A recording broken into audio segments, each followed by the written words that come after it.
he was right. I agree with what he said. Yeah. But that's not the fucking point. Your point is to be a conduit of information from government to people, right? Not to be a cheerleader for them and not to constantly try to tear them down, but just to tell the truth. Let's go.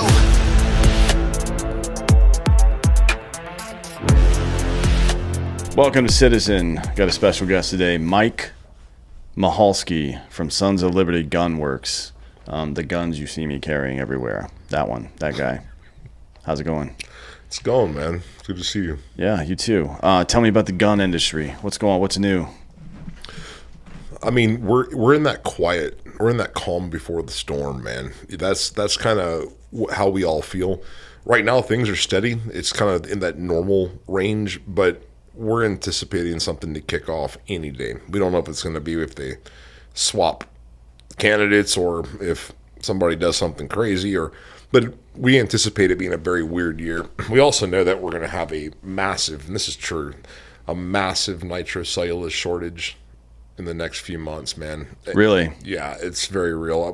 We just launched a new caliber, that 6mm Max, so I'm buying ammo in the millions of rounds. We're launching a new caliber. And when the guys that you're asking to manufacture the ammo for you, when they're handing you back a check with that many zeros, that means the nitrocellulose shortage is very real. Yeah, that's wild, man. So where's that stuff come from?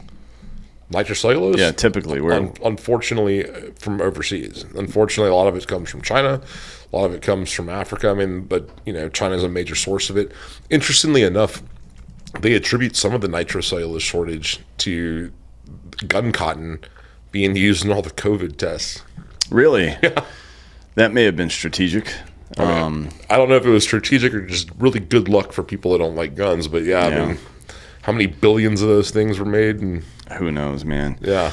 That's wild. That's wild. So, aside from that, things have been going pretty well lately as far as the law goes, right? For the most part, there hasn't been any real losses recently. I know the one Illinois assault weapons ban case got sent back down to the lower court, but I think that's Rahimi. I think it was to look into the new rulings and see how they might affect it, right? Because the number one thing SCOTUS wants to do is to make good, sensible, and lasting case law. They don't want to have to come back and revisit an issue a couple years down the road because something changed. They're instructing the lower courts to interpret cases through the historical context. So how are gun laws historically enforced, right? And what's interesting is the balls on these people, on the antis, if they want to challenge, a gun rights issue right now, they're having to cite the most racist and truly oppressive things in our country's history. Like, historically, gun laws were in place to prevent blacks and freedmen and Native Americans, Hispanics. Historically, that's what gun laws were used for, was to keep guns out of the hands of minorities and oppressed people. So now, if you want to cite historical gun law, you might as well do it with the hood on your head. Yeah, a lot of people don't know that. Explain more about that. So this is from Bruin, right? So the Bruin case was huge, and it instructs lower courts, and the Supreme Court's opinion was that gun regulation, gun law should be reviewed in the historical context. So what did gun laws look like at the time of the founding, or before gun rights stuff was starting to be really challenged. And one of the biggest things is like the gun storage stuff, right? Safe storage laws.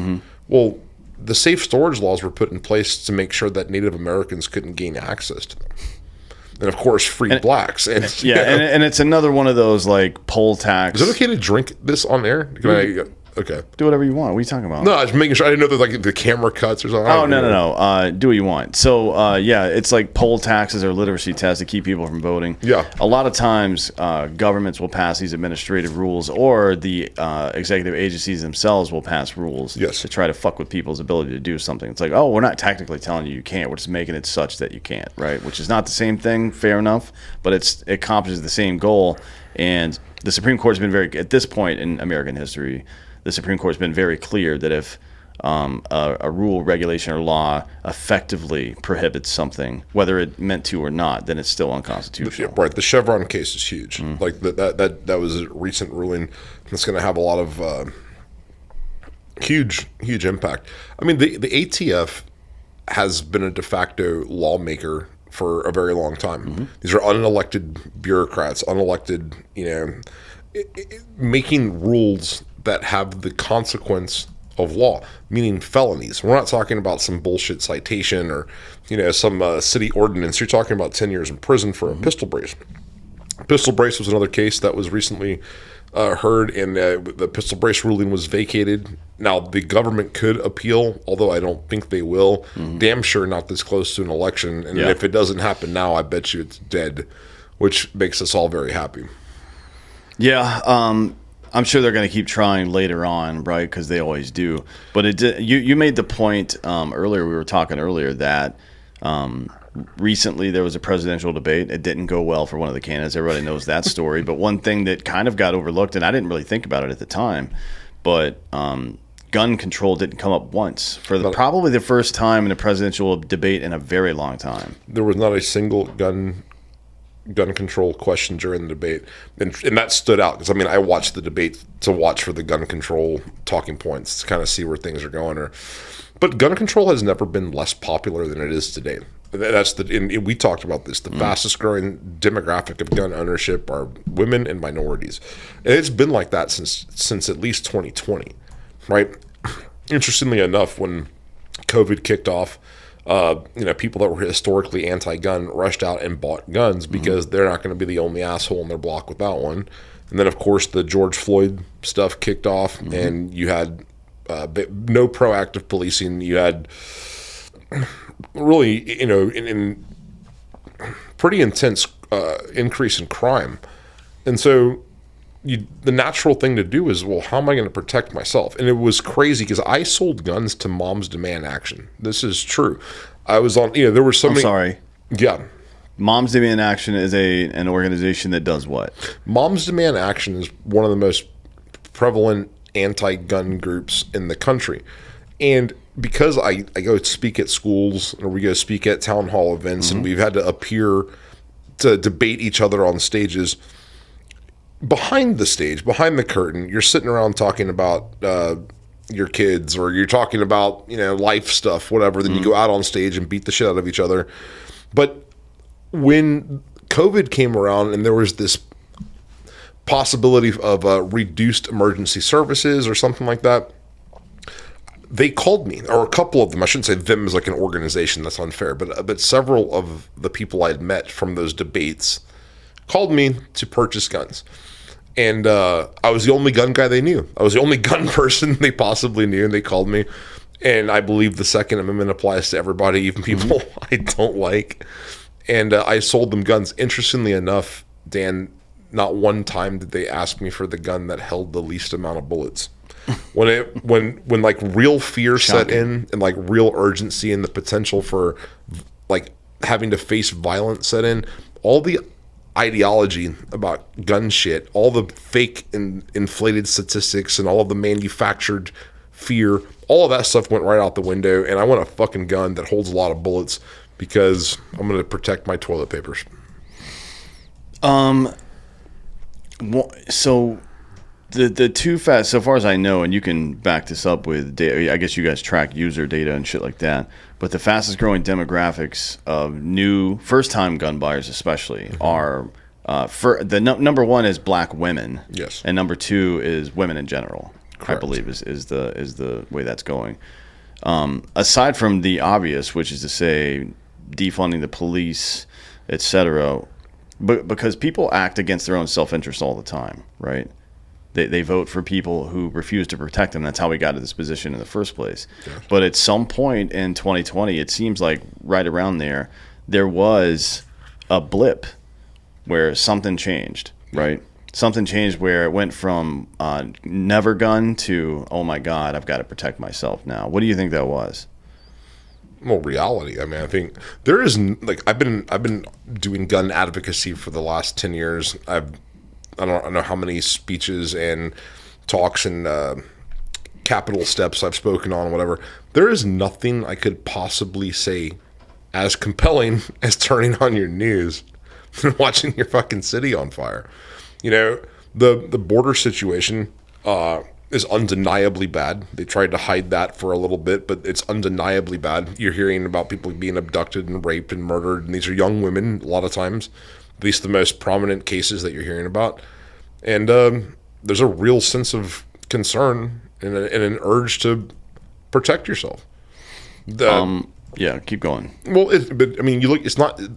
It started with COVID, where again there was a fear of reduced emergency services. If you called 911, there was a belief that nobody was going to show up, and there was a run on resources. And so, if you're the only guy with, you know, canned tomatoes or something in your house, that there was a fear, however irrational, that, you know, you might be in a fight for resources.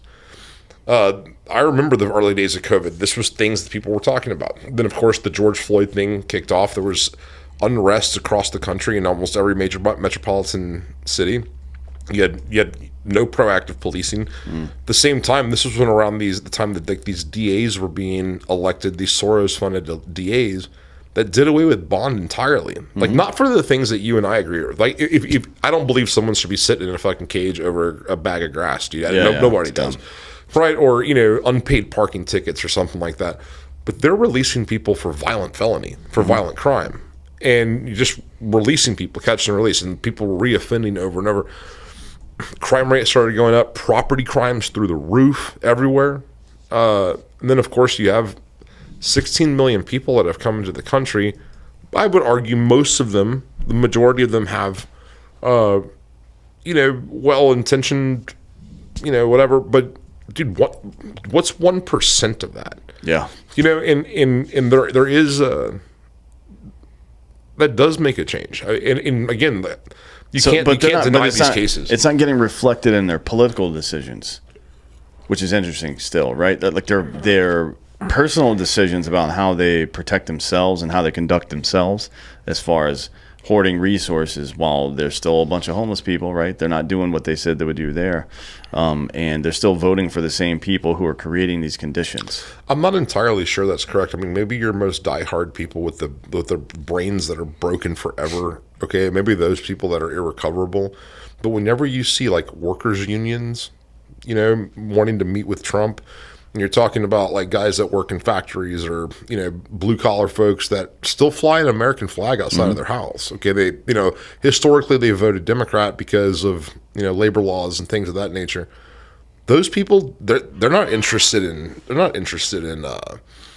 sex changes for 5-year-olds. They're not interested in human trafficking. They're not interested in biological men boxing against women. I mean, the position of that party has gone so far that reasonable people are leaving the party. So if you say that they're not voting for their interests, well, let's see what happens in November. But yeah, I mean, you have to look at, like, places like Washington, where the legislation up there has gotten so draconian, so restrictive. And you have to wonder why. Well, they're not running on a platform of, like, anti-gun. If you poll Democratic voters, guns are not even on the top 10 list of what's important to them. Yeah. The thing is that these politicians on the left are funded by anti-gun, you know, either organizations or people with very deep pockets. I mean, unfortunately, we don't have an answer to that, right? There's the pro-gun advocacy side doesn't have a Michael Bloomberg that's willing to pump hundreds of millions of dollars into state elections and if you're a politician running there and you're getting $1 million from a super PAC, you're going to carry that dude's fucking water anywhere he wants you to go. Sure, yeah. Yeah, I mean, it's weird. I mean, the narrative, if you listen to the media, which is always a mistake, but if you listen to the media, one of the narratives is that the gun lobby. It's like, all right, cool, man. Well, I know everybody in the gun industry, and that ain't happening. It's not happening. There's no, like you said, there is no Bloomberg out there. Sure, they spend some money to advocate for their position. I would encourage everyone to go to opensecrets.org, which is a you know, nonpartisan, non-political, you know, or at least leaning thing, and all it does is list where the donations and the contributions come from everywhere, right? The gun lobby, my dad is probably 2 or 3 years old, but the last time I checked, the gun lobby, which is effectively like pretty much the NRA, has a $5 million a year lobbying budget. Now you go to oil and gas, it's $400 or $500 million. You go to pharma, it's in the hundreds of millions of dollars. Education, like your teachers' unions and shit like that, hundreds of millions of dollars. Insurance, hundreds of millions of dollars. The gun lobby is virtually unfunded. For them, there's no concentration of wealth in the gun industry. There is no, like, Gaston Glock is the only person I can think of that is a legitimate billionaire that earned his wealth from guns. Yeah. There are some people who are now involved in the gun industry who made their money elsewhere, but it's not like... There are billionaires like the in Mossberg the gun... guys. The guys who own Mossberg now. Or Staccato, right? Like the owner of Staccato, right? They were rich already. They've made money out independently, and now they've gotten into guns. But as far as like earning your wealth through guns, Gaston Glock is the only person I can think of that has like achieved that. And you have to think like go look at the... I mean, Smith & Wesson, household name, been around, 150 years. You can go look at they're publicly traded, go look at their, what their numbers look like, then go compare that to Google. Yeah. Or Bank of America or Facebook or something. And if you want to see what the concentration of wealth looks like, just compare the largest gun brand in the country to the smallest pharmaceutical company in the country. Yeah, for real, yeah. Yeah, and most of the advocacy that gets done, because the NRA, in my opinion, doesn't do shit. Most of the advocacy that gets done in the gun world these days is done by these guys, Firearm Policy Coalition. And they have a million. I mean, Cargill had that one-off with the bump stock thing, and good for him for doing it. Do you know Cargill? Yeah, he's right down the road here. It's awesome. Yeah, he's a good dude. So that is kind of a one-off, but FPC's got like 30 different open lawsuits against the ATF and then states mostly. As a matter of fact, if you go to their website, you'll find they're not a sponsor of the show, by the way. This is just something that we actually care about. If you go to their website, they have a list of all the lawsuits they're currently involved in, and by state. It's like, all right, cool, man. I think they've got one in almost every state right now. No, and they're probably doing some of the heaviest lifting. The NRA historically has been good at lobbying, not because they have a budget, but because when they're behind closed doors, they have access, right? So they have access to these politicians. And the NRA has done a decent job of talking politicians off the ledge of really destructive shit. Whenever there's a really high-profile incident that happens in a state, and it's so tragic and so horrible, in that moment, there are people that are pressured to make magazine ban laws or something like that. The NRA has done a good job behind closed doors of reminding them that their constituents vote, and this is not a good idea. But the by far the most effective thing that's happened to the Second Amendment recently has been the ginormous court victories in the litigation. And I tell people, even if you can't bring yourself to vote, for some reason, if you're a person who just refuses to vote, but you still want to contribute to the Second Amendment fight, donate money to these organizations that are doing litigation. That's apolitical. Just send money to those guys, because it's not cheap to go to the Supreme Court. It's not cheap to go to the Supreme Court 5 times in a month. Which FPC and Gunners of America and the 2AF, these guys are doing that, and they're winning, and that's the only hope we ever have of salvaging California or salvaging Washington State or salvaging New York. It's going to be through litigation, because those states have fallen. The legislation will never change there. I mean, it's not even that. To me, that's not even on the table right now, because there's not a concerted enough effort. Like, some stuff from time to time gets shot down, but as it stands right now, and I think they're the only state that does this, but California literally publishes a list of handguns you're allowed to buy every year.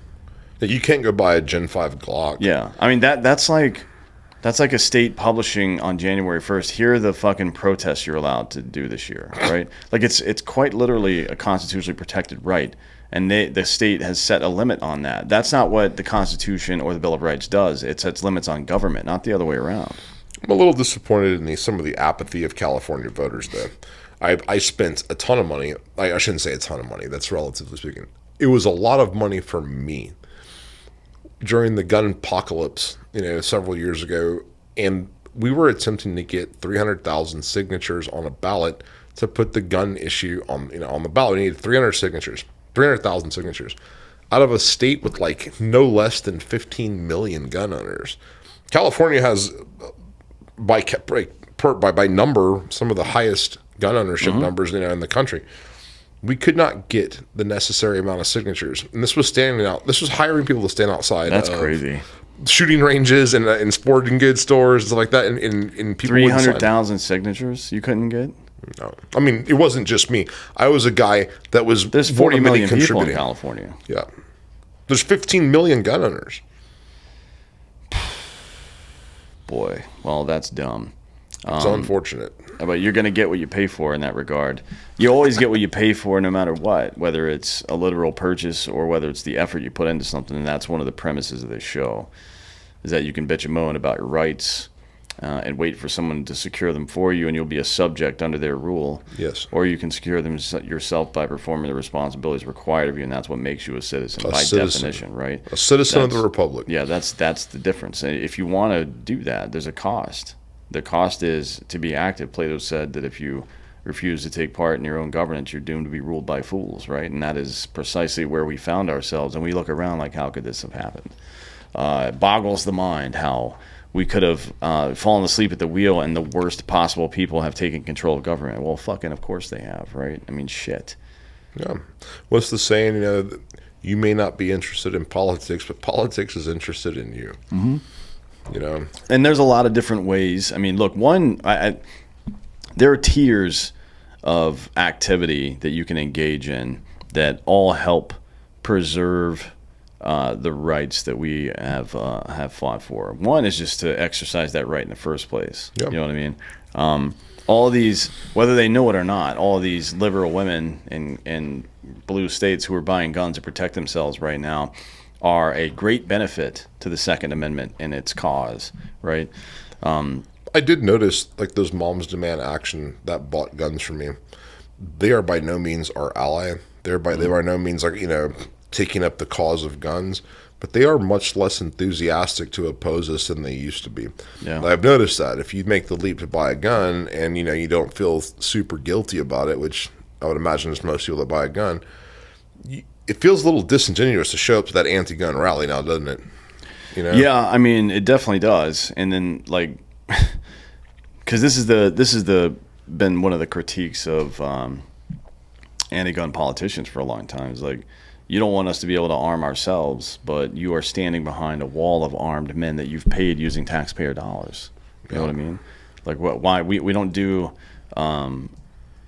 kings in this country. We don't do aristocracy in this country. I mean, we do, but they live in very low crime rate neighborhoods. I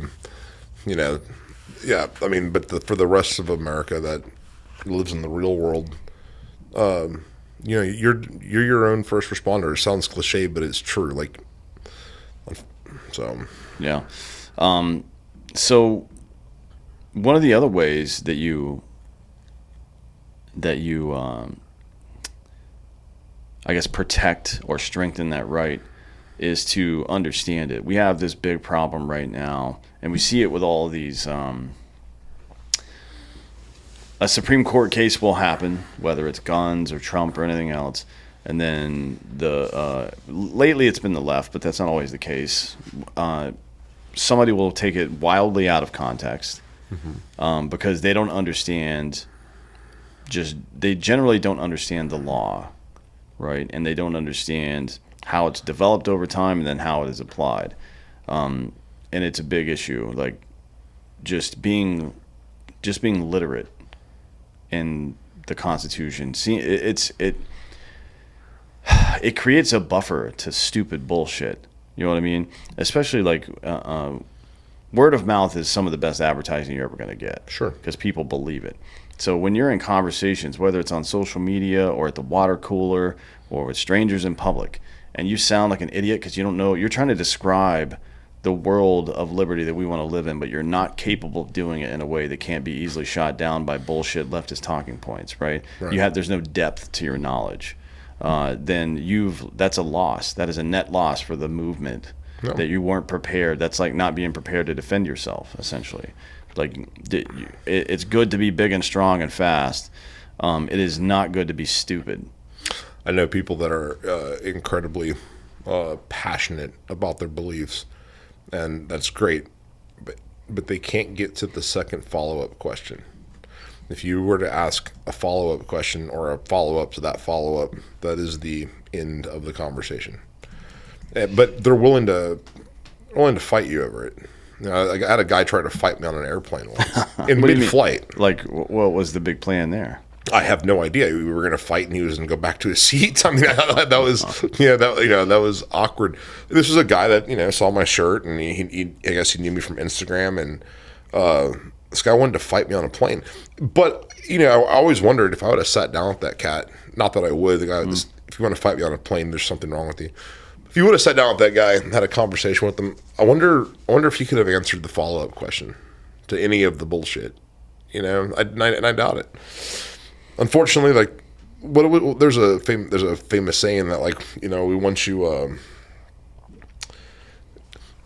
forget how the saying goes, but it's basically we want like really strong belief and like high enthusiasm. And about what we don't care. We don't care what you believe as long as you believe strongly in it. That's what it is. Yeah. We don't care what you believe as long as you believe strongly. But this has got to be by design. If you look at all of media and just how things have happened over the last 20, 30 years, everything's been reduced to some kind of really simple soundbite. You get your news in like 15-second increments. Highly complex, worldview kind of stuff is boiled down into like a 15 or 30-second clip. And that's it. That's your entire exposure to that topic. I'm optimistic because things like this, long form interviews, podcast, and alternative sources for information. I mean, you can't get through one of these if your entire thing is talking points. Yeah, and it's the presidential debates. They are what they are, but I think they're kind of fucking dumb, to be honest. They're dumb. Like, why? I don't understand why we even participate in this nonsense. Why the fuck are we? So we have this finite amount of time to get to know a human being and their policies before we put them in charge of literally the nuclear football. Yeah. And we demand that they answer the questions within 90 to 120 seconds. Otherwise, you get your mic cut off. Like, what the fuck?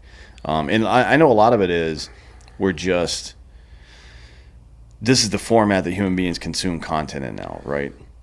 Well, it was for a lot of time. And now it's kind of going back in the other direction. We've gone away from, for a long time, cable news predates social media. So cable news started it with these 3 to 5 minute, sometimes 8 minute segments, right? Mm-hmm. Broken up for commercialization so they could run ads on it, right? That was the whole point. Because that's how you make money on a 45 or 30, 45 minute show, whatever it is. Now it seems like it's swinging back pretty hard in the other direction. I mean, you have long form interviews now that are more or less uninterrupted with advertising. I mean, that's in there, but you can skip it now, right? If you feel like it. And talking about that, if you take all the cable news combined, it doesn't come anywhere close to what just Tucker and Joe Rogan do. Just those two guys. Yeah. They produce more results than all of the other news agencies combined. Yeah, and right? what's hilarious is if you go to a news building in Atlanta, or you go to a news building in New York or something, and this is this large building, tens of thousands of square feet, dozens of interns running around getting you coffee. There's all of these technicians. I mean, there's so many people involved in bringing you this curated bullshit thing. And then I've been to Joe's studio. You go in there and it really is him and Jamie. It's a dude with the camera and a microphone, and he's reaching millions of people, every week, and that tells me that there is a hunger there for more information. Like, I'm not a Bernie Sanders fan at all. Like, I disagree fundamentally with pretty much all of his policies. Okay, but if you watch a long form interview with Bernie, if nothing else, you walk away from it realizing that the guy probably believes in what he says. Yeah. I don't get the sense that he's evil. I just think that he's quite misinformed. But imagine if everybody was given, or, everybody that you might potentially vote for was given that opportunity to, like, not only lay out what you believe, but why you believe it. And then you might be able to start getting an understanding of one another. And then perhaps, a conversation to debate ideas. But right now, that's not... We're not talking about, like, if you and I were to have an argument right now, it's not my interpretation of the facts versus your interpretation of the facts. Mm-hmm. There is not even an agreed upon set of facts. Yeah, the epistemology doesn't exist any longer. No, we're watching two very different movies. Yeah. Yeah, it's weird, man. It's like the reason that when you were in math class back in the day, your teacher made you show your work. Is that they could look over your shoulder and be like, no, right here exactly on this line is where you fucked up. Here's how to fix it, and then the rest is correct, right? That's what happens when two people who have different ideas have a long-form conversation with each other. People, maybe they figure it out themselves and maybe not, but people by and large figure out, people that are watching are like, oh, this is right, and this is wrong. Now I know that this is right and this is wrong. Or maybe there are more questions to be asked now because, I didn't even think of that. You know what I mean? And that just, it doesn't work like that any longer. I mean, people just, like, they have their list of talking points and then the secondary talking point that supports that from their frame. And then they have the defense talking point against whatever the other guy's going to say, and that's the depth of their knowledge. That's probably why it reduces to insults really quick, right? And then personal attacks and then hatred because you ran out of information. I'm curious though, when did this change? Because, like, I'm 43. I remember going out and having beers with my buddies in my 20s. I remember, hell, we'd have 30, 40 guys go out on the beach and whatever.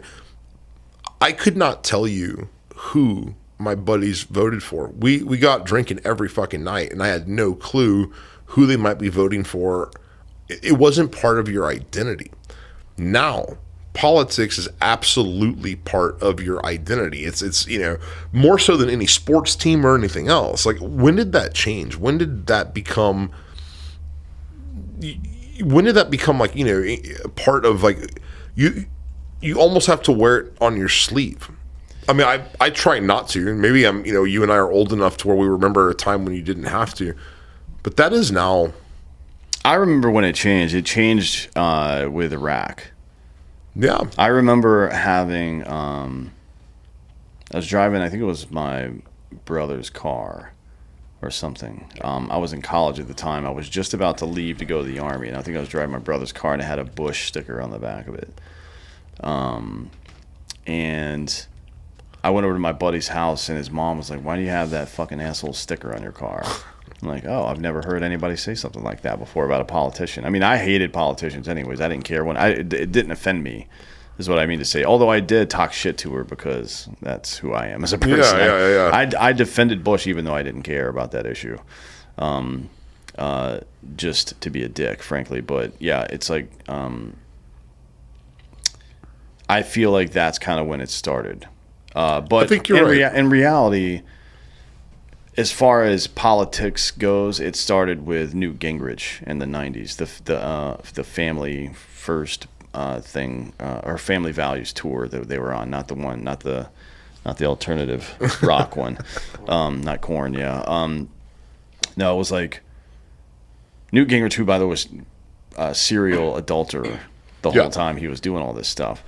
But that's when they started. They couldn't beat Clinton. They knew they couldn't beat him, right, in 96. Yeah. So they were trying to take him down morally for whatever reason, because he did have a shady moral past. But America doesn't care about that. No. They didn't care about Kennedy. They didn't care about Clinton getting his dick sucked. They don't care about Trump fucking grabbing people by the pussy. Nobody's ever cared about that, from the evangelical right all the way over to the progressive left. Nobody's ever actually cared and voted about that issue, right? But it was that's what Gingrich tried to do, and ultimately it just led to an impeachment that didn't accomplish anything. It just kind of derailed the back end of Clinton's presidency. But I think it started there for politics, because think about the iteration of politics before that. The not the previous Speaker of the House, but recent Speaker of the House, Tip O'Neill, had a very good working relationship with the Reagan administration for years, right? For all 8 years. Well, go look at the votes to for a Supreme Court justice, or whenever they would nominate somebody for anything. If you go, look it at was the like votes for 97-0 or 97-2 or something like that. If you made it to that point, then it was certainly not what it is today, where they accuse you of rape by somebody they never in the same room as you. Like that didn't happen. Yeah. Yeah. But I think I've said this many times before, but I think how all this got crazy, like when it comes to the media. So that's the political side. I think Newt Gingrich and his team and that guy, I can't remember his name. I can see his stupid face. One of the Republican messaging guys, one of the communications guys back in the day, had a big role in that as well. But I think from the media's perspective, it was Walter Cronkite as a newsman coming out and taking a position on Vietnam. Like, he was right. I agree with what he said, but that's not the fucking point. Your point is to be a conduit of information from government to people, right? Not to be a cheerleader for them and not to constantly try to tear them down, but just to tell the truth. That's your job, right? He failed at his job, and he set the standard. He's the most trusted newsman in America. That's what they called him, right? He set the standard for all future generations of news person, that it's okay to take a side, and it's okay to do it publicly, and it's okay to make that your show now. And that's where we are today, right? And it just, obviously, that snowball just keeps getting bigger and bigger as it rolls downhill. No, I agree. I mean, if Trump did anything, I think most people with a couple of brain cells to rub together probably already understood this before. But Trump forever changed the conversation as to whether or not there was bias in the media, or whether or not there was, active censorship or amplification of certain ideas and de-amplification of other ideas. Like, that's when I mean Trump, if anything, is going to be responsible for the death of legacy media. It's still lingering on, but it's in fucking hospice, dude. Like, legacy media is going away, and people have no confidence in that stuff. And that, to me, that was the 2015, 2016 time frame where, like, you knew there was some bias. You didn't know quite how dishonest and blatant it really was, though. Yeah, edited, like selectively edited clips, curated things like this, intentionally to report something out of context. I could see you, blowing a story on some scandal or something like that, but whenever you're editing things specifically to and intentionally report them out of context, you're no longer a journalist. You're a campaign spokesperson. Yeah, and now because of that, there's just like there is no news now. No, it isn't that it was replaced by some new form of news. It's just all propaganda now. That's it. That's all we have is propaganda. If it's coming on the TV, yeah. Now, I like Taibbi. And then Schellenberger. There are still independent journalists out there that I follow. If there's a situation that I'm interested in, I try my hardest to source as many bits of information as I can, and then if you're a little bit savvy, you can read between the lines and kind of get a gist of what's maybe going on. Well, people ask me how, like, because we do we do 2 news shows a week. Like, well, how do you figure out what's going on? Well, okay. I do what you do and everybody else does on an everyday basis. I hear the information coming in my direction, and I filter it through the lens. So you can get caught up in these traps, right? Most people, low frequency folks, smooth brain folks will will filter all this information through their own personal lens. That's a mistake, right? Now, that does happen naturally, and there is something to be said for leveraging what you've learned over time, right? You don't want to fall into something like the Gell-Mann amnesia effect, where you see something happening over and over from the same actor and then expect something differently from them, right? You expect it to improve later because that's not reality. But if you hear somebody that's anti-gun talking about guns, you should take into consideration that they're anti-gun. That should you have to, as a rational human being, you have to take the prejudices and biases from somebody into account when you're listening to information that comes out of their mouth. You can typically tell within the opening sentence of an article what the author's opinion is, because if they're talking about Trump, former President Trump, comma, an accused rapist, comma, recently said, this about some kind of thing, and the inverse is true too. I mean, you can almost tell at the outset of anything how that person's going to be painted in that article, and whether or not it's objective and fair. I'm curious if, the pendulum swings. Nothing stays the same. Nothing stays static. And the one certainty is that nothing remains the same, right? I wonder what the that's Socrates, by the way. That was his big thing. He introduced that into the world. Change is the only thing that actually exists. Yeah, right? Well, he was right back then too, So, but I mean, I wonder what the pushback looks like. I mean, this model's clearly not working, and it's failing, and it's dying, and I'm enjoying every minute of it. Do you think a news organization stands up that's actually objective, and all of a sudden they capture a ton of market share because there's a real appetite for that? I mean, I pray for the success of Twitter or X, because if they are successful and this model works, it would force the other social media giants, I would hope, back to the center. I mean, it's maybe. stuff like that. I don't know here. I don't know if people, and this is something that the news agencies were figuring out before they completely lost their minds. This was happening before 2016, is that people aren't willing to pay for the news for the most part, right? For whatever reason. I don't know why. I mean, you'll pay for entertainment, but you won't pay for information. And I don't think that's a sign of the times. I don't think there hasn't been a point in human history where anybody's ever had to pay for information. You know what I mean? Right. Like, it was scribbled on a tablet and thrown into the center of the city, or some guy was yelling it as you walked by, or it was on broadcast television, which was free all this time, just advertised around. You're going to have to find somebody independently wealthy who doesn't mind losing money, right? And that's not a business. That's well, you have it though. Like Jeff Bezos owns the Washington Post, right? Yeah, but he owns that for propaganda purposes. They don't make any money on that. No, sure. They're losing money just like everybody else. That's my point. So I wonder what that guy's incentive is, because he doesn't need.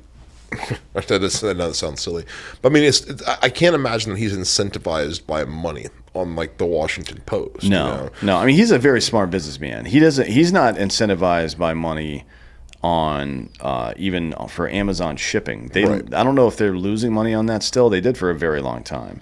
They make their money on AWS, Amazon Web Services, so their back end digital stuff. Yeah, digital stuff. That's where they make all their money. So, but my question is, he owns the Washington Post. This guy he's above. I try to explain this to people. The true ruling class, they live above politics. They rules, regulations, laws, debates about gender ideology. They live above all of that shit, dude. So to him, I don't know if it matters who the fuck the president is or anything. I mean, there's a certain point where you're a behemoth and you just see. I wonder if you listen to interviews with that guy, he does not sound like an activist. It's not the interviews I've heard. He sounds fairly reasonable. Yeah. Explain the Washington Post. Why? Yeah, I don't know. I mean, it's a good question. Maybe it's just for chaos sake. Maybe that makes business sense for him. Or maybe whoever works there, you just didn't want to fire everyone at once. I don't know, man. Well, I mean, so of the companies that use his services back in server, I don't know who they are. Right? That's a good point. Is it Facebook? Is it Meta using Amazon Web Services? I think they do. I think Twitter uses them as well. Yeah, or is Washington Post like a historical conduit for the CIA? Maybe it's a deep state issue. Yeah. Maybe. Who knows about that? I mean, we know if you read, boy, there are books out there like Tim Wu's The Master Switch. It's a book that everybody I think should read, although he's a total dumb lefty. He thinks that Biden's just fine, I think.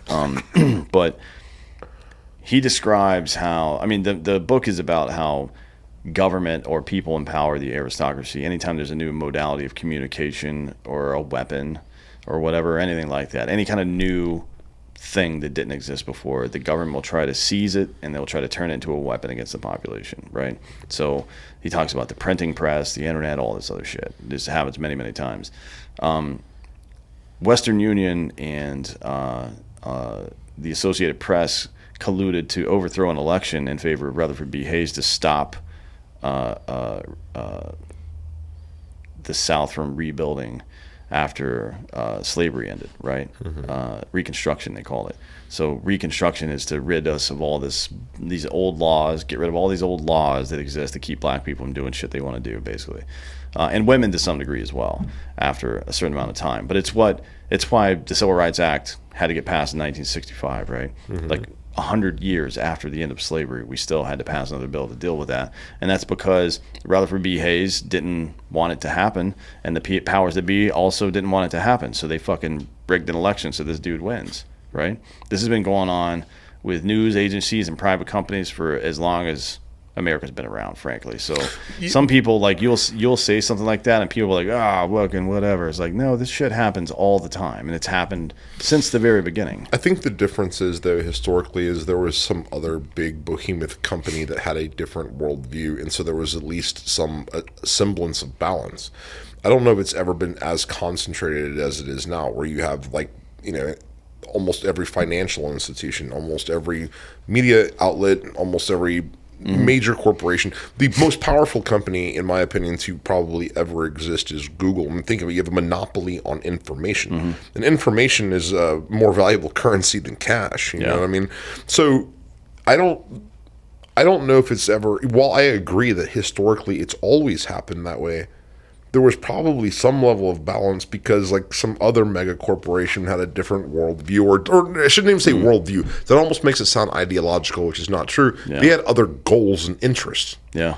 And maybe it's just more obvious now. I mean, it seems like back in the day, the response to finding out something like that would have been, no, you're wrong, stop doing that. Now it's like, oh shit, we've got to do that too. Right. So maybe that's the difference now, is that everybody's playing the same game.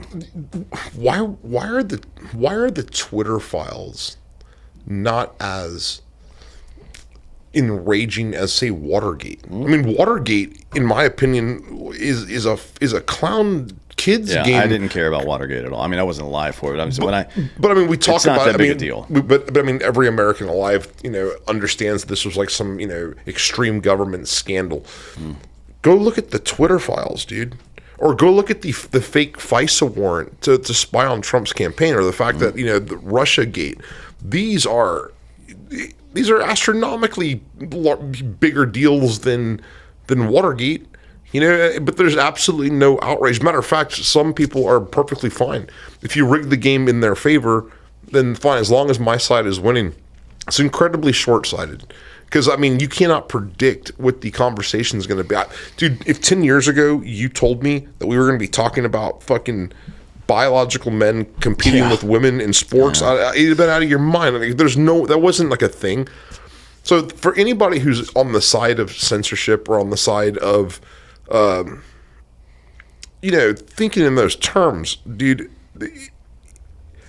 Tell me who's gonna be in power in 10 years, and tell me what the national conversation is going to be, and the rules that you set are going to be used against you. That's just it's very simple. You don't have to be Miss Cleo to figure out that this is going to eventually fuck you too. Yeah, it's coming. This is the kind of thing that progresses all in the same direction, right? Typically until whatever institution has propped it up for that long collapses, and then it all falls apart. I remind people that people have a very short memory. You brought up a good point with Iraq and that whole time frame. A lot of my conservative and Republican friends, they're pointing out the blatant lies and like the bending of the rules and stuff that are happening under this administration. I remember clearly when the Bush administration was blatantly lying. Read Colin Powell's autobiography. I mean, his greatest regret in life was that speech he gave before, shaking a little vial of nothing. Yeah, and they were playing hard and fast with the constitutional rules. The Patriot Act. I mean, you look at all of this kind of stuff, right? And so I remember, and back then, I think defense industry, oil and gas, they were the movers and shakers, I suppose, at that time. They still are, but at that time, there was nobody else. Yeah. And so the administration playing ball with them, and you saw what happened there. Well, now, tech companies, pharmaceutical companies, again, the defense industry, it's the same thing. It's just a different party. There's been a polar shift. But I remember the level of dishonesty, though. There was a thing to where if you opposed the war in Iraq, if you questioned its legitimacy, you were against the troops. Oh, yeah. Now, if I say I don't believe that a 5-year-old should have a sex change, well, you're anti-LGBT. It's the same. Or if you don't want a bullshit. vaccine that doesn't qualify as a vaccine because it doesn't do what a vaccine is supposed to do, then you're against the science. You're against science, right? Yeah, not science. The science, right? Which is the science. That's yeah, new. Do you remember Freedom Fries? You remember that so absurd stupid shit? Well, dude, I mean, we're just in Freedom Fries Part 2. The thing is that you and I have the honesty to point out for what it is. Like, these are assholes in power that want to grow and maintain their power. Yeah. I wish somebody else on the other side could shake my hand and say, yeah, I agree. This is exactly what it is.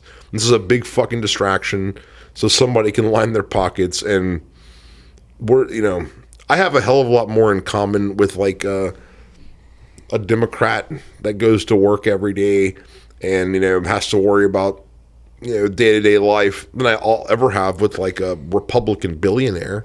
Oh yeah.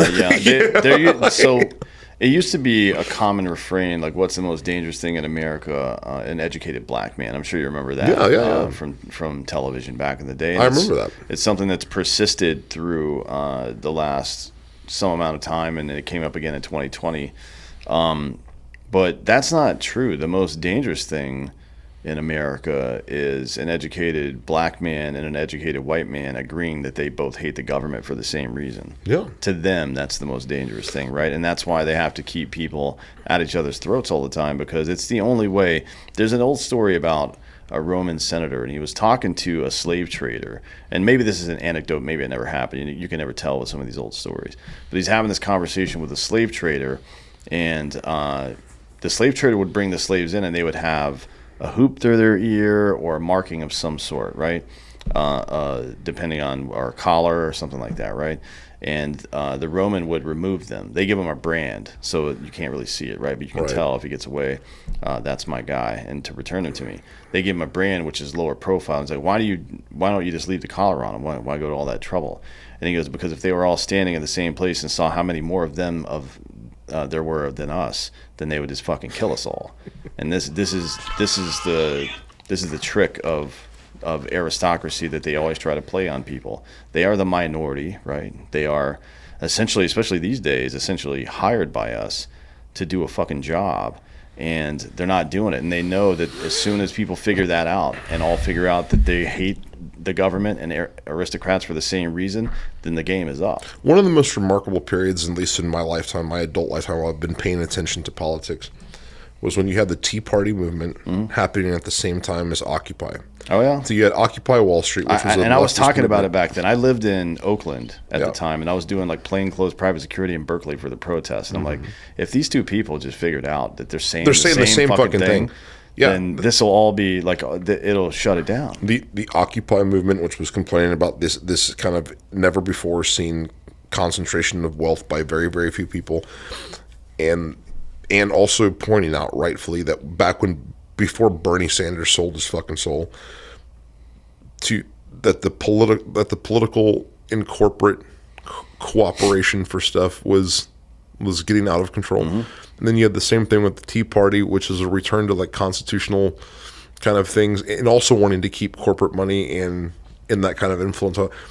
Those people were saying the same thing. You're right. And I wonder what would have happened, if the media would have stoked that rather than like create division. I mean, that would have been the journalistic thing to do is to investigate the situation. But like, everybody's kind of pissed off. Let's listen to what they're saying. Oh shit, they're saying the same thing in a different accent. Why aren't they saying it together? Why are they saying the same thing but they're not in the same place? Or why are they saying the same thing and they're not saying it together? And why are they angry at each other? That all seems like it might have been fabricated. So I look at this as right now, and Trump's no messiah here, okay? But let's just look at the phenomenon of Trump, right? Just look at this era of Trump. Right now, Trump is polling higher amongst black voters than any Republican has since Eisenhower, who had just won World War II. Yeah. Okay, Yeah. He's polling higher amongst Hispanics than I think any Republican candidate has ever. I mean, if you go down to like border towns and stuff, places there are, I mean, historical shifts where something could have been 80% blue, and just a few years later, it's like 90% red. You look at that. That is a movement. This isn't Trump. This is why I'm afraid. And I'm not even. I mean, I hate to even say it. This is why I'm afraid, legitimately, for that human's safety, because it's not a man, it's a movement. Yeah. Okay, and I mean, I guess we can wish that it came in a different package, or perhaps there was a different, bearer of the torch. But it just so happens to be Trump, and you are seeing a shift, I believe, from lies versus truth, reasonableness versus unreasonableness. Questioning the narrative. There's healthy levels of skepticism. I'm optimistic that this country can still correct course. Now, if a few things don't go right, I do believe you're near the point of no return. I mean, And what does that mean to you? Well,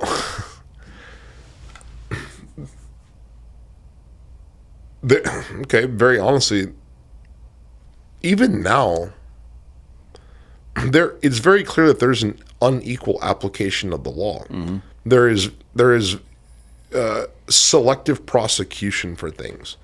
And once you realize we live in a constitutional republic where everyone is supposed to be equal under the law. That's what makes a constitutional republic work.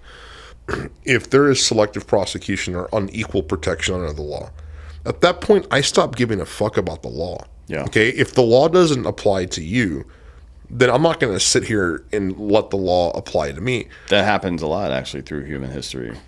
Well, I believe that's probably why people end up.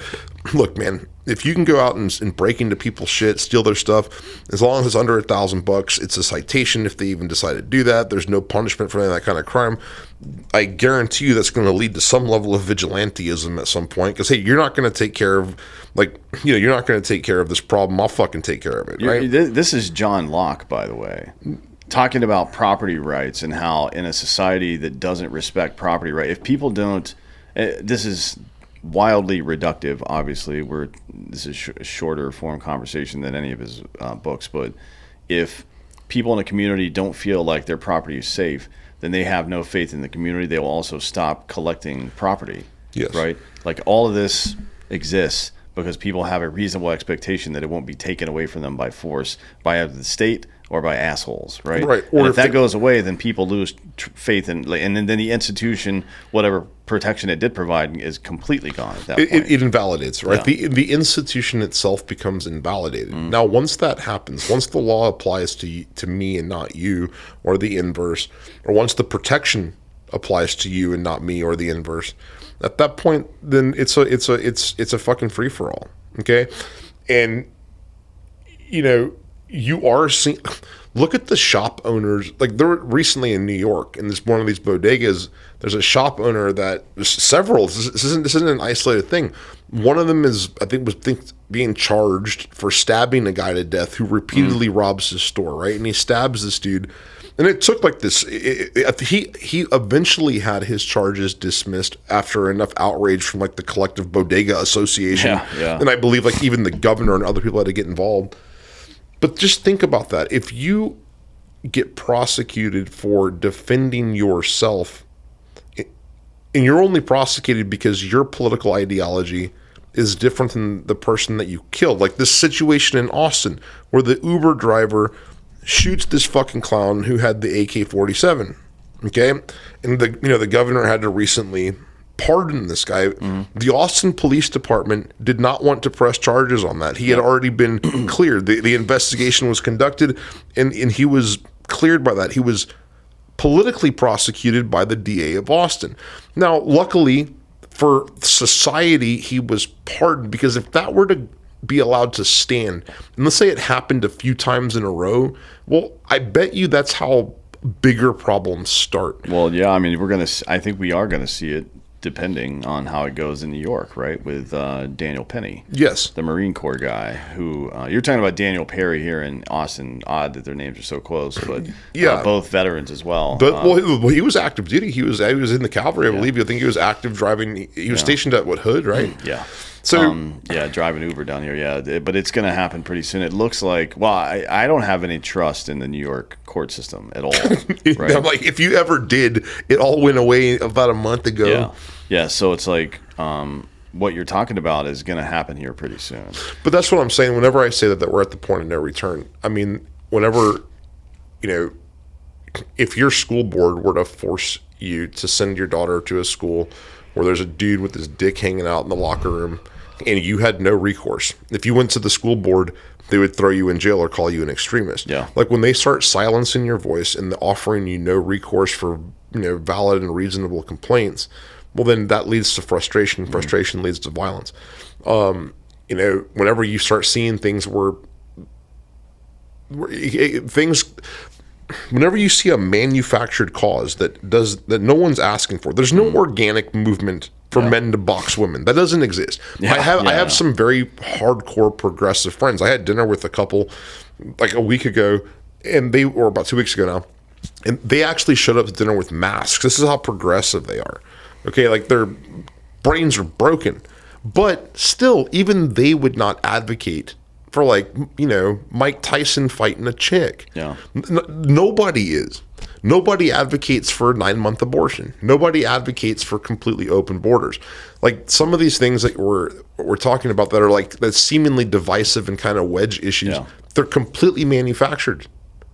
The conversation around the dinner table is not that. No one's advocating or asking for that shit. At least not in like real America. Maybe in college campuses, Yeah, but those are children. Those are children, right? They have not reached the age of reason. Yeah, and fair enough, right? It's like going to university and having putting your wild ideas back and forth to each other and developing them over time is part of being young. I don't have a problem with that. Like I don't think the problem is that there's supposed to be an adult in the room, a critical thinker who's just like, yeah, that's a good idea. Have you thought of this? You don't have to be a dick about it. Hey, you're stupid. What you're saying is dumb. You're just young. You're dumb. No. What you say is, well, have you thought of this? Have you thought of this? Like I don't think we should have, because you could find this on the left-leaning libertarian side too. They don't think there should be a border. They don't believe in borders, right? Which is why, by and large, they're unserious people, frankly, right? But you would get that same answer from a progressive as well. Two people that are essentially diametrically opposed, at least when it comes to government intervention in daily life. So that's a big thing, government intervention in daily life. These two people are on the farthest ends of the spectrum in that regard. But they hold this same silly belief that's mostly half-baked nonsense that you would experience in university. So a college professor might say, well, have you thought of this? Have you thought of the economic impact? Have you thought about crime, right? If we don't know who's coming into our country, do you think that maybe a country operates in the same way that an individual does, and that right of association and property rights are really important in the aggregate, not just for the individual and stuff like that? It's like you ask questions and they develop their brains over time. Unfortunately, now, to your point from before about the kid thing, we are taking seriously unserious children. Yes. Why the fuck? Like my buddy made a post the other day. He was like, hey, our son, whatever, I can't remember his name.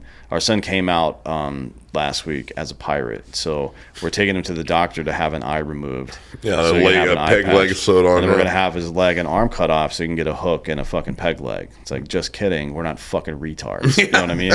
It's like, what? This is you are unserious people. And I think this is just the final period of 1984, where in the end the party would demand that you believe whatever the fuck they say, right? Because that's the last thing, is to get you to believe shit that your eyes are telling you isn't true. But that's exactly what I'm talking about, though, when I say the point of no return, right? I mean, whenever someone will sit there, a physician, when a physician who has decades of training on the anatomy of the human body will sit there before a congressional committee and say that a man can get pregnant. Okay, a man, like, these words mean something. He's not saying, hey man, a woman who identifies as a man can get pregnant. Well, I mean, how do you argue with that? That's a rational statement. Yeah. When you say a man can get pregnant, well, at this point, the truth no longer means anything. Truth is subjective. Words don't mean shit. There's no meaning into anything. That is the 1984. And there's so many examples. Like you'd be standing there watching a reporter talk about some scene in Seattle. The fucking city's on fire over the reporter's shoulder, and he's talking about mostly peaceful protesters. Fiery, but mostly peaceful. I can see you, buddy. I can see this. That's what I'm talking about. And I think the mental gymnastics that happen now, where you can hear two completely contradictory statements in the same sentence, both believed, fundamentally, and they don't make any fucking sense. I mean, I remember. Do you remember the march in Washington with like a million women? They were wearing pussy hats. Yeah. Okay, well, where are those feminists now? And there's no more you don't have protection over like women's sports. Like where the fuck did they go? I don't know, man. I mean, Jesus Christ. It is weird. I think it's breaking people's brains. Like the fact that we don't have an epistemology is breaking people's brains, but of course it is. You know what I mean? Like if there's not consider the frustration that somebody think of talking to your toddler and they don't know the word yet for the feeling or the thing that they're trying to communicate, whatever it happens to be. And they get angry, right? Yeah. It breaks them. They're like, "Fuck, I can't take this anymore." That's the position that we put a large portion of the American population into now, right? Because they can't even say what's in front of their own face because one, they don't know how to say it, or two, they fear retribution for saying what's obvious, right? This is manufacturing consent. Yes, that's how it works. It's very Chomsky, right? Yeah. So you mentioned the political spectrum, and we talk about it. We talk about it as a line, like you're this far from center, you're this far from center. I don't longer look at it like that. I look at the political spectrum as more of a loop, because at a certain point, when you get to like the farthest extreme ends, you need name tags to tell these assholes apart. If you were to go sit down and talk to an Antifa member and then talk to an anarcho-capitalist, right, which are supposedly on the farthest opposite ends of this extreme spectrum. Sure.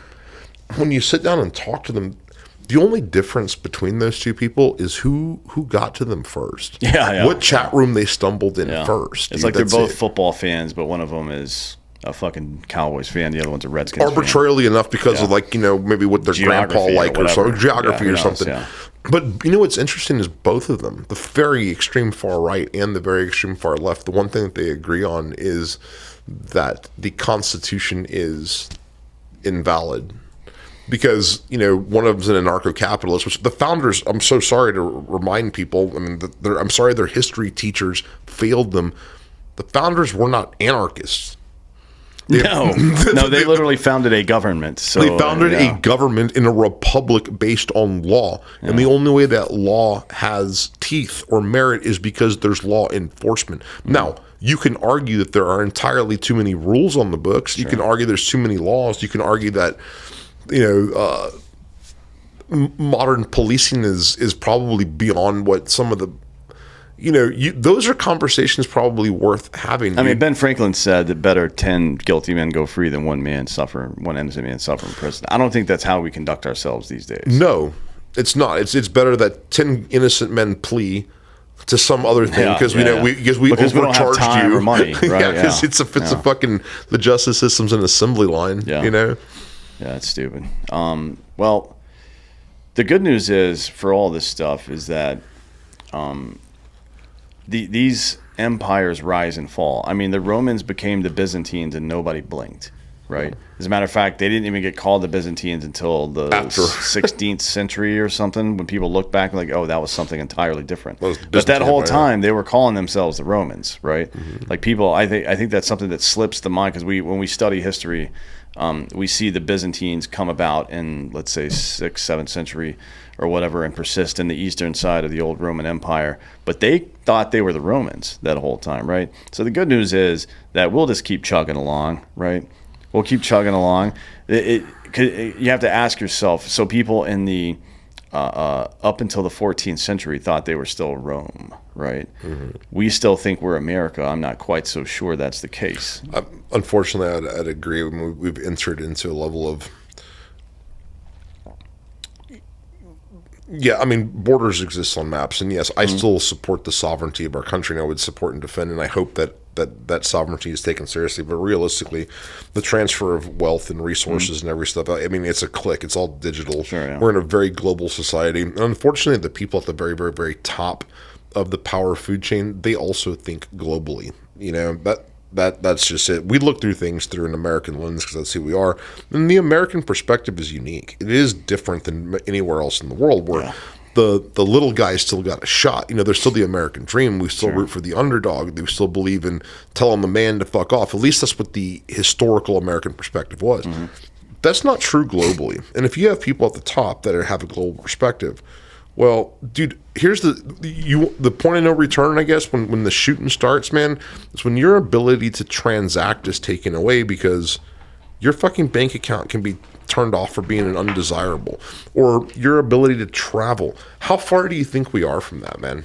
How far do you think we are from your ability to buy groceries is taken away because of something you said on a podcast 5 years ago? Yeah. I mean, China's already doing it. Yeah. They're already doing it because... with the what do you call it, the social credit score bullshit. Yeah. And people want to do that here. And banking has already started it to some degree. I am an undesirable in the banking world because I own a gun company. That's going to become a Supreme Court case at some point where they're targeting gun companies which are providing a constitutionally guaranteed right to other people. They're targeting gun companies. And look, there's only one reason throughout all of human history to try to disarm a population, and that's because you want to oppress them. No. Well, the good news is that shit ain't happening here. And one of the reasons why is this bitch, right?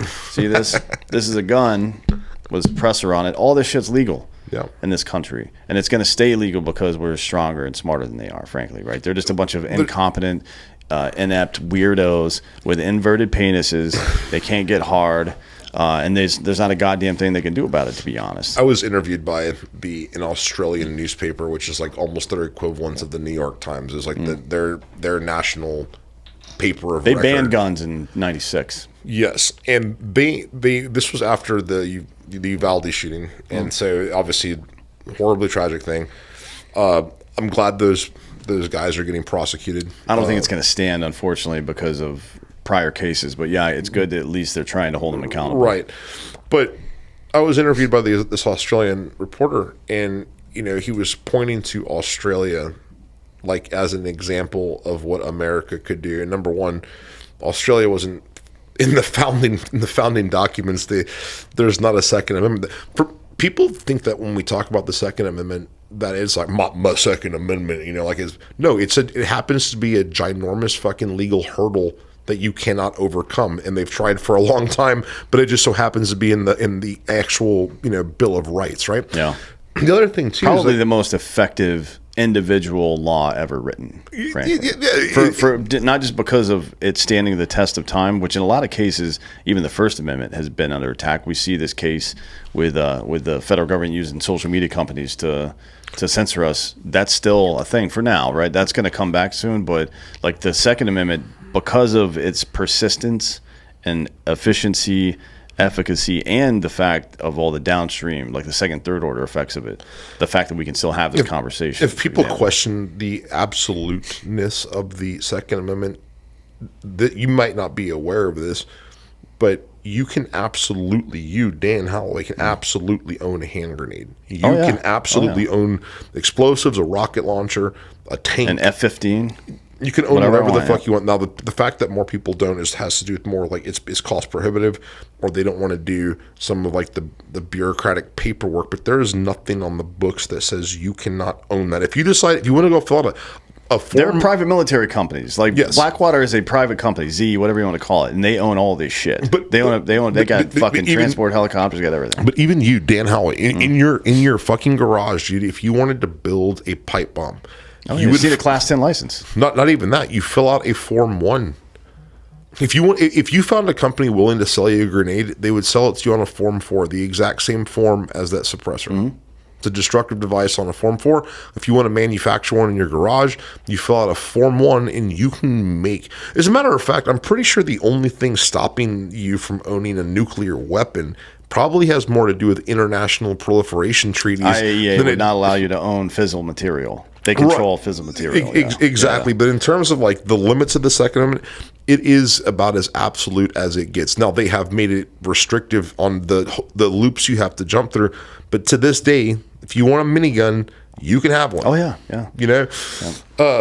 Well, there's a very interesting Supreme Court case in Alabama. I think it was in 2014. And it was when Alabama was trying to go no abortion at all, right? This is during Roe is still active then, right? Mm-hmm. So the decision of the court was that what I said before, that if laws or statutes or even like bureaucratic rules, which have no real application, but they do get applied. If any of those, not just intentionally but effectively, interfere with a right as enumerated through the Constitution, the amendments, or constitutional law post haste, so like SCOTUS decisions, then it's still unconstitutional, which means that anything that is a barrier to me immediately, in a timely fashion, getting whatever weapon I want is unconstitutional as it stands, right? So these are cases that are going to make these lefties that are going crazy about what Supreme Court's been doing the last year are going to really be upset in a couple of years when all these other things catch up. It's going to get weird for them, like in a real hurry.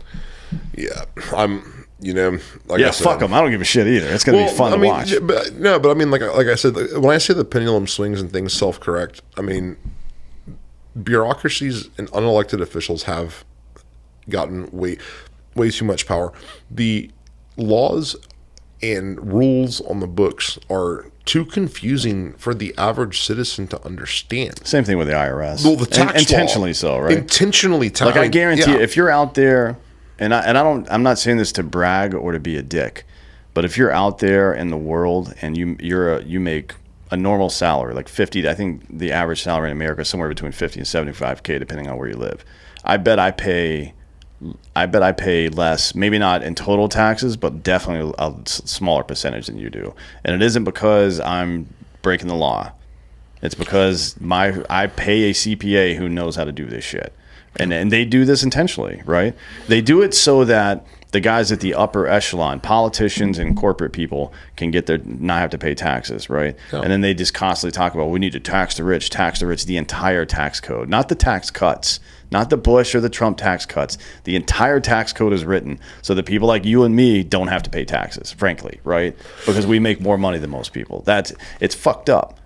No, but I mean, if it was simple, one, they wouldn't have the power, but two, the tax burden would be distributed over a much broader group of people. Yeah, I mean, people that have assets to actually bequeath, which are people that are wealthy, you hire estate attorneys, you hire custodians, you do this stuff, and then you play within the tax code.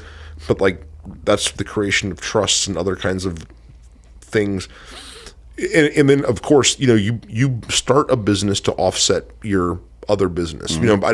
People buy ranches as a shelter. People beach houses and even fishing, just getting. I think in Texas it's like 3 acres and 2 head of cattle, and then you start getting fucking tax breaks on every dime you make. Yeah, or you wild. spent money on feed. You bought a tractor. You bought. I'm just saying. Like now, if you're living paycheck to paycheck and you're just watching your wages being garnished by the fucking government, then you might not be investing in the vehicles to take advantage of that stuff.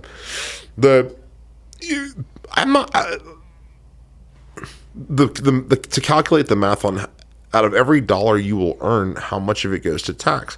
Whether it's not just whatever you think your tax rate is. No, it's not. Not when you look at sales tax, tax on alcohol, tax on gasoline, tax on property taxes, things like that. Excise taxes, property. And by the way, if you're a renter and you think you don't pay property tax, I promise you do, because the people that own that building pay it, and you're getting fucking charged for it. It's passing through you. So all these renters that are probably with a 20% increase as well. Yeah. You tack it on. So, but I mean, I would wager 50 cents of every dollar that you earn is being taxed to some degree.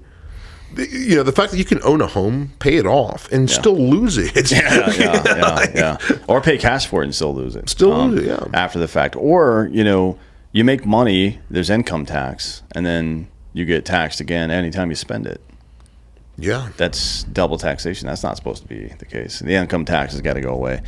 And so do we, because I got shit to do. I'm going to go eat some ribs or something. I don't know yet. Hey, man, I've had a blast, dude. It's good to see you. Yeah, and thanks for coming by. I have a gift for you here in a couple weeks, dude. Oh, sweet. Yeah, you'll dig it. In a couple weeks, huh? Yeah. That's soon. All right, good. Well, thanks for coming today. We really appreciate it. Tell everybody where they can find you and where they can find Sons of Liberty Guns. Yeah, Sons Liberty GW is our handle on Instagram. Sons Liberty Gunworks on Facebook and YouTube. And I'm Mike Mihalski. Make sure to spell it all the way because we're all shadow banned. So, yeah. And this is one of his guns. If you're watching the video show, this is a very nice 300 Blackout that I've had for some time now. I've put thousands of rounds through this thing, and it looks brand new still. Because it's made in fucking America, not of cheap Chinese fucking metal. That's just how it is. So go check out Sons of Liberty Gunworks. Thanks for coming today. I appreciate your time, buddy. Thanks, brother. Yeah, man. Thank you all for listening. This has been Citizen.